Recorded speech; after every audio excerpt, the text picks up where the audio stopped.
Lorsqu'on découvre qu'on a 250 000 € dormant sur un compte courant ou épargne, la première réaction est souvent un mélange de soulagement et d'incertitude. On se dit qu'on est en sécurité financière, mais en réalité, laisser cette somme inactive, c'est comme laisser une voiture de luxe garée dans un champ, elle perd de la valeur sans qu'on s'en rende compte. L'inflation, même modérée, grignote chaque année le pouvoir d'achat de cet argent. Si l'inflation moyenne est de 2% par an, en 5 ans, vos 250 000 € auront perdu l'équivalent de 25 000 € en pouvoir d'achat réel.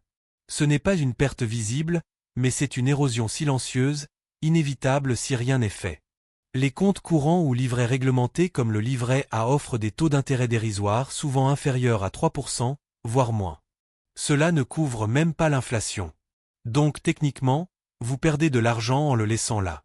Ce n'est pas de la spéculation, c'est un constat mathématique. Beaucoup pensent qu'investir, c'est risquer de tout perdre. Mais le vrai risque, c'est justement de ne rien faire. Le risque zéro n'existe pas, il y a toujours un coût d'opportunité. En laissant l'argent dormir, vous renoncez à des rendements potentiels qui pourraient non seulement préserver, mais accroître votre capital. Un gestionnaire de fortune ne vous dira jamais de tout miser sur un seul actif ou de suivre une mode financière.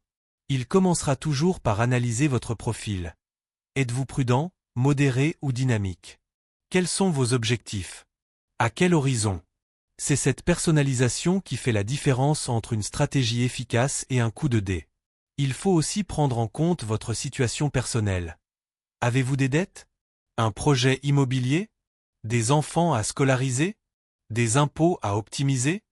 Vos 250 000 € ne sont pas un chiffre isolé, ils font partie d'un écosystème financier global qui doit être harmonisé. La fiscalité est un élément clé souvent sous-estimé. Certains placements sont exonérés d'impôts après un certain délai, d'autres bénéficient de niches fiscales. Ignorer cela, c'est accepter de payer plus d'impôts que nécessaire. Un bon conseil, c'est aussi un conseil fiscal. La liquidité est un autre paramètre essentiel. Avez-vous besoin d'accéder à une partie de ces fonds rapidement? Ou pouvez-vous les bloquer 5, 10, 15 ans? Plus le capital est immobilisé, plus les opportunités de rendement augmentent. Mais il faut que cela corresponde à votre réalité de vie. Beaucoup de personnes pensent qu'elles doivent tout comprendre seules avant d'agir. C'est une erreur. Personne ne n'est expert en finance. Faire appel à un professionnel n'est pas un aveu d'échec, c'est une décision stratégique. Même les milliardaires ont des conseillers. En résumé, laisser 250 000 € dormir, c'est une décision passive qui a des conséquences actives négatives. Le premier pas, c'est de reconnaître que l'inaction est un choix, et qu'il existe des alternatives réalistes, structurées, accessibles, qui ne demandent ni génie financier ni prise de risque inconsidérée. La gestion patrimoniale n'est pas réservée aux ultra-riches. Dès lors qu'on dispose d'un capital significatif comme 250 000 €, il devient pertinent, voire indispensable, d'adopter une approche structurée. Cela ne veut pas dire complexe, mais organisé, avec des objectifs clairs et des indicateurs mesurables. Le premier principe est la diversification. Mettre tous ses œufs dans le même panier, c'est exposer son capital à un risque systémique. Un bon portefeuille répartit les actifs entre différentes classes. Liquidités, obligations, actions, immobilier, or, fonds structurés, etc. Chaque classe a un rôle précis. Le deuxième principe est l'adéquation risque-rendement. Plus le rendement potentiel est élevé, plus le risque l'est aussi. Mais ce n'est pas linéaire, certains placements offrent un bon compromis. L'objectif n'est pas de maximiser le rendement à tout prix, mais de l'optimiser en fonction de votre tolérance au risque. Le troisième pilier est l'horizon de placement. Si vous avez 60 ans et que vous comptez utiliser cet argent dans 5 ans, votre stratégie sera radicalement différente de celle d'un trentenaire qui peut attendre 20 ans. Le temps est un levier puissant, il permet d'absorber la volatilité et de profiter des intérêts composés. Les frais et commissions sont un ennemi silencieux. Un fonds qui affiche 5% de rendement mais prélève 2% de frais ne vous rapporte en réalité que 3%. Sur 250 000 €, cela représente 5 000 € par an perdus inutilement. Toujours demander la fiche de frais complète avant de signer quoi que ce soit. La transparence est non négociable. Vous devez comprendre exactement où va votre argent, quels sont les supports sous-jacents, comment les performances sont calculées, et quelles sont les conditions de sortie. Si le conseiller utilise un jargon incompréhensible, c'est un signal d'alerte. La fiscalité doit être intégrée dès la conception du plan. Certains placements sont plus avantageux selon votre tranche marginale d'imposition. Par exemple, l'assurance vie bénéficie d'un abattement après 8 ans, le PEA permet une exonération d'impôt sur les plus-values après 5 ans, etc. La liquidité stratégique est souvent négligée. Même si vous investissez à long terme, il est prudent de conserver une partie du capital, disons 10 à 20% en liquidité ou quasi-liquidité, livrets, fonds monétaires, pour faire face aux imprévus sans devoir vendre des actifs en urgence. La régularité des révisions est cruciale. Un bon plan n'est pas figé. Il doit être revu au moins une fois par an, ou à chaque changement majeur de votre situation, mariage, naissance, changement de travail, héritage, etc. Le monde change, vos objectifs aussi, votre stratégie doit s'adapter. Enfin, la documentation et la traçabilité sont essentielles. Gardez toutes les attestations, contrats, relevés de performance. En cas de litige ou de changement de conseiller, vous devez pouvoir retracer chaque décision. Votre patrimoine mérite un dossier aussi sérieux que celui d'un projet professionnel. En 2025, les taux d'intérêt restent historiquement élevés par rapport aux 10 dernières années, ce qui redonne de l'attrait aux placements sécurisés. Les obligations d'État de pays stables, France, Allemagne, États-Unis, offrent des rendements réels positifs pour la première fois depuis longtemps, entre 3 et 4,5% selon la durée. Les fonds obligataires de qualité, investment grade, permettent de diversifier sur plusieurs émetteurs tout en maîtrisant le risque. Ils sont moins volatiles que les actions et offrent des coupons réguliers. Pour une partie du portefeuille, c'est un pilier de stabilité. L'assurance vie en unité de compte reste un outil incontournable en France. Elle permet d'investir dans des fonds diversifiés tout en bénéficiant d'un cadre fiscal avantageux. Après 8 ans, les prélèvements sociaux s'appliquent, mais avec un abattement annuel de 4 600 €, 9 200 € pour un couple. Le PEA, plan d'épargne en actions, est idéal pour investir en actions européennes. Exonération d'impôt sur les plus-values après 5 ans, plafond à 150 000 €, parfait pour allouer une partie des 250 000 €. On peut y placer des actions individuelles ou des ETF, trackers, pour réduire le risque. Les SCPI, Sociétés civiles de placement immobilier, permettent d'investir dans l'immobilier sans gérer de biens physiques. Rendement moyen de 4 à 6% par an, réparti mensuellement. Attention aux frais d'entrée, jusqu'à 12%, et à la fiscalité, imposition comme revenu foncier. Hors physique ou via tracker reste une valeur refuge. En période d'incertitude géopolitique ou monétaire, il protège le capital. Il ne rapporte pas d'intérêt, mais sa valeur tend à augmenter quand les marchés baissent. Une allocation de 5 à 10% est souvent recommandée. Les fonds diversifiés multi-actifs gérés activement par des professionnels peuvent être une solution clé en main. Ils ajustent automatiquement la répartition actions-obligations, or selon les marchés. Idéal pour ceux qui veulent déléguer sans tout confier à un seul actif. Les comptes à terme ou obligations privées de grandes entreprises, Apple, Total, LVMH, etc., offrent des rendements intéressants souvent entre 4 et 6% avec un risque modéré. À condition de bien vérifier la notation de l'émetteur, BBB minimum.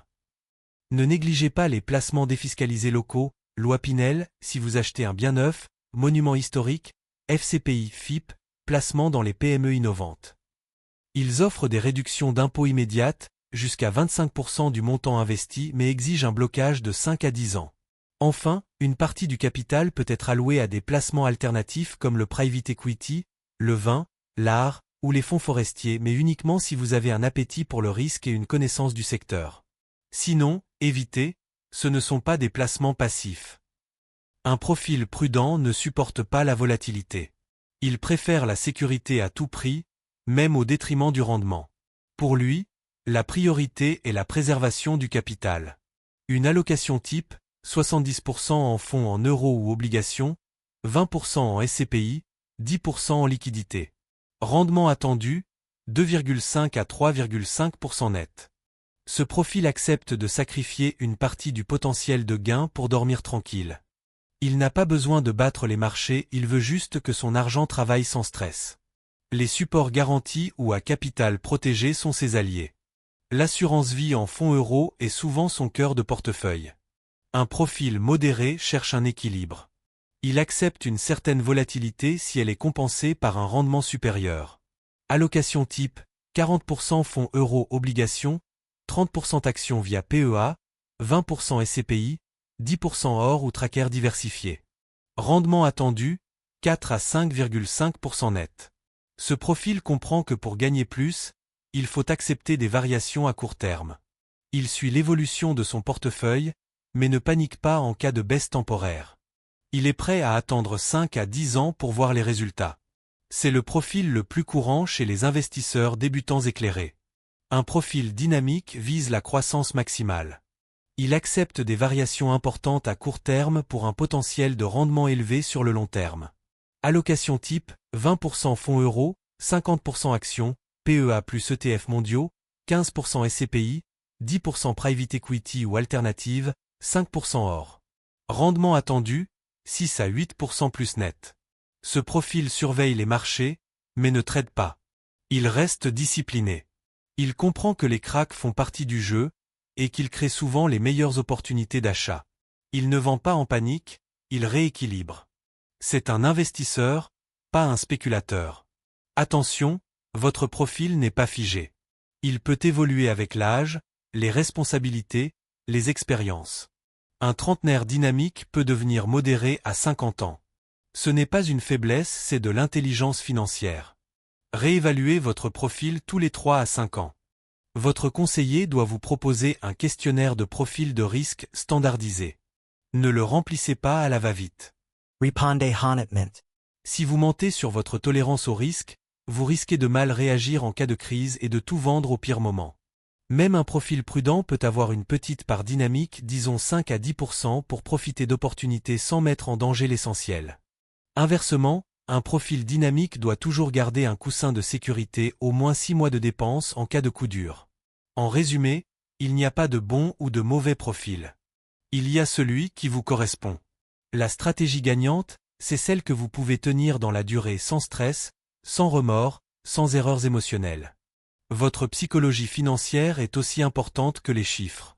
En France, la fiscalité des placements est complexe, mais pas insurmontable. Le prélèvement forfaitaire unique, PFU, de 30%, 12,8% d'impôts plus 17,2% de prélèvements sociaux, s'applique à la plupart des revenus du capital sauf exception. Mais il existe des régimes plus avantageux. L'assurance vie est le grand gagnant fiscal.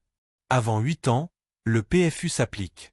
Après 8 ans, vous bénéficiez d'un abattement annuel de 4 600 €, 9 200 € pour un couple, sur les intérêts retirés.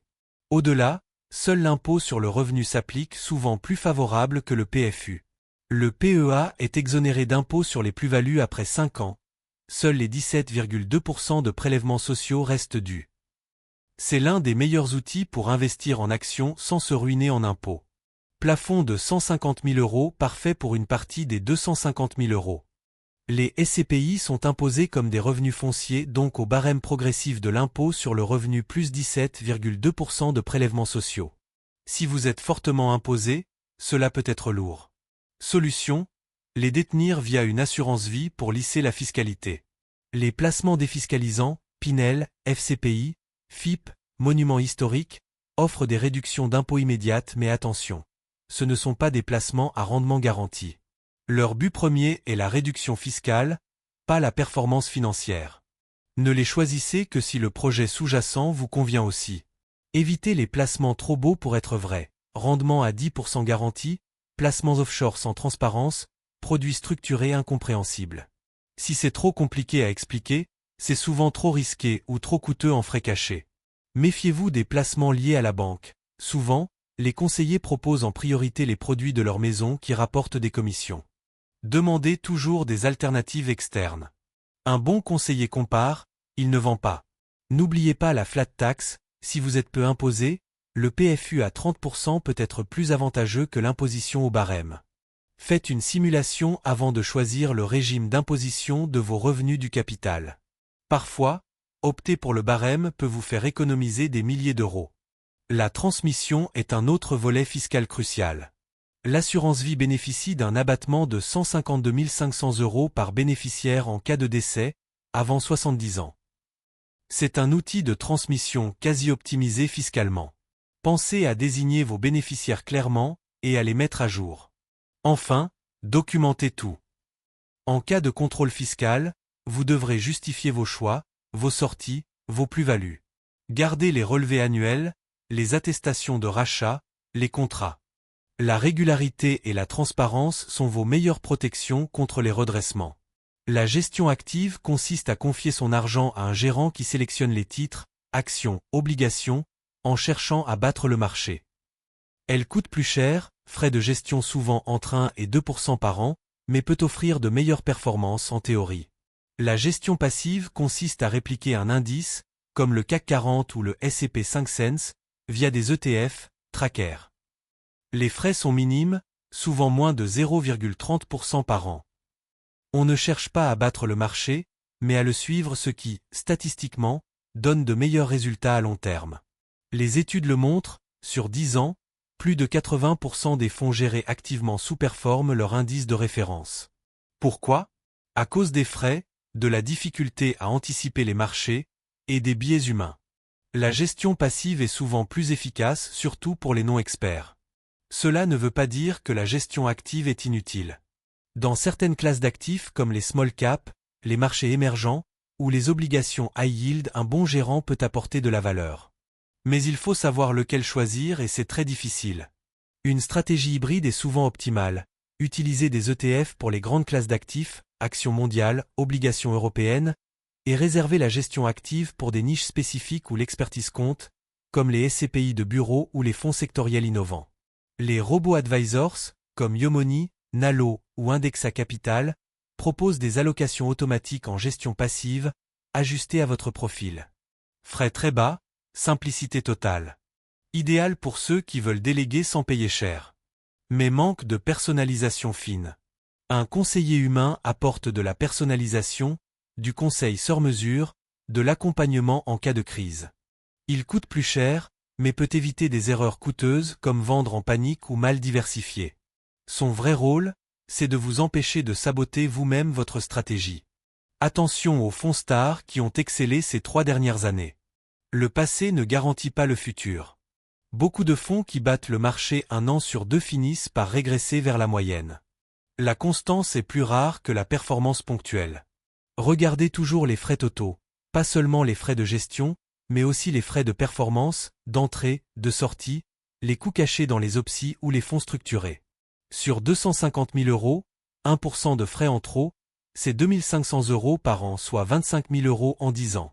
En résumé, pour la majorité des investisseurs, la gestion passive via ETF dans un PEA ou une assurance vie est la solution la plus rationnelle.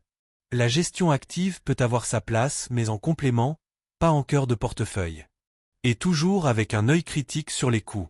Investir, ce n'est pas juste choisir des placements, c'est aussi les suivre, les ajuster, et surtout, rester discipliné. Beaucoup d'investisseurs perdent de l'argent non pas à cause de mauvais placements, mais à cause de mauvais comportements. Achats et ventes impulsifs, panique en période de crise, etc. Le rééquilibrage annuel est une règle d'or. Si votre allocation cible est 50% actions, 50% obligations, et que les actions ont grimpé à 60%, vous vendez 10% d'actions pour racheter des obligations. Cela vous force à vendre haut, acheter bas mécaniquement. Ce rééquilibrage peut se faire en nature, vente-achat, ou en flux, en orientant les nouveaux versements vers la classe sous-pondérée. Sur 250 000 €, un rééquilibrage annuel peut améliorer le rendement de 0,5 à 1% par an, ce qui, sur 20 ans, représente des dizaines de milliers d'euros. Ne suivez pas les médias financiers en continu. Ils amplifient les émotions, peur ou euphorie, et poussent à des décisions irrationnelles. Regardez votre portefeuille une fois par mois, maximum. Le long terme ne se gère pas au jour le jour.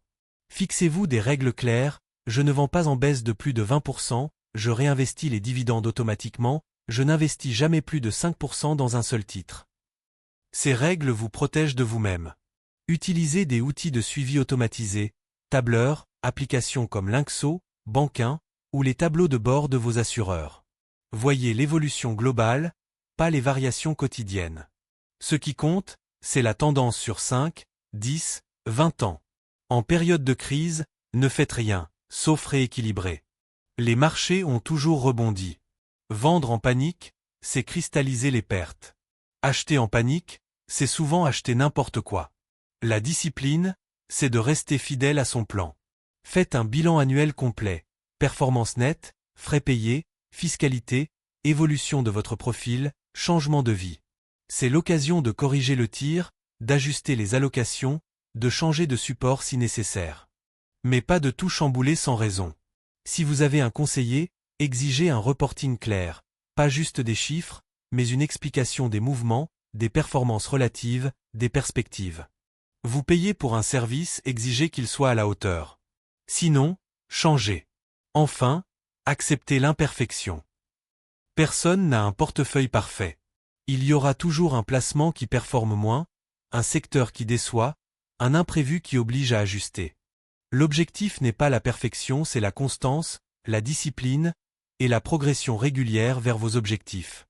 Vous avez 250 000 € dormant sur un compte. Ce n'est pas juste un chiffre, c'est une opportunité. Une opportunité de sécuriser votre avenir, de financer vos projets, de transmettre, d'agir avec intelligence. Mais cette opportunité ne se concrétise pas toute seule, elle demande une décision. La pire décision, c'est de ne pas en prendre. Laisser l'argent dormir, c'est choisir passivement de le voir s'éroder. Agir, c'est reprendre le contrôle.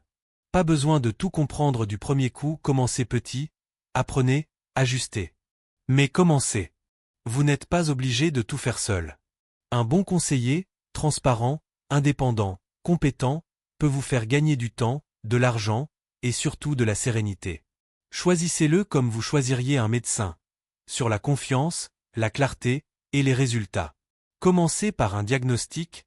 Quel est votre profil? Quels sont vos objectifs? Quel horizon? Combien pouvez-vous investir sans risquer votre sécurité? Répondez à ces questions par écrit avant de toucher au moindre placement.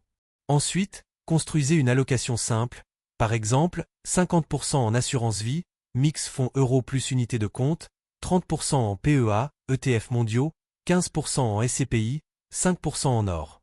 Adaptez les pourcentages à votre profil. C'est déjà un excellent départ. Mettez en place un suivi, calendrier de révision, alerte de rééquilibrage, tableau de bord simple. Automatisez ce que vous pouvez, versement mensuel, réinvestissement des dividendes. Moins vous aurez à intervenir manuellement, mieux ce sera. Restez informé mais pas submergé. Lisez un bon livre par an sur la finance personnelle. Suivez 1 ou 2 sites sérieux. Évitez les influenceurs qui promettent des miracles. La finance, c'est de la rigueur, pas du spectacle. Parlez-en autour de vous pas pour suivre les conseils de votre voisin, mais pour briser le tabou de l'argent. Plus on en parle, plus on démystifie, plus on agit intelligemment. Votre entourage a peut-être les mêmes interrogations, vous pouvez vous entraider. Et surtout, agissez maintenant. Pas demain, pas quand j'aurai tout compris, pas quand les marchés seront plus calmes. Commencez aujourd'hui, même modestement. Un premier versement, un premier rendez-vous, une première simulation.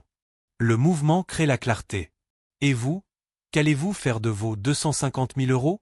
Dites-le nous en commentaire, quel est votre profil? Prudent, modéré ou dynamique? Quel placement vous attire le plus? Abonnez-vous pour ne rien manquer de nos prochaines analyses, on décortique chaque mois les meilleures stratégies patrimoniales. Likez si ce contenu vous a aidé à y voir plus clair, ça nous motive à aller plus loin. Activez la cloche pour être alerté dès qu'on publie, les bonnes décisions commencent par une bonne information. Merci d'avoir regardé jusqu'au bout. À vous de jouer maintenant, votre avenir financier vous attend.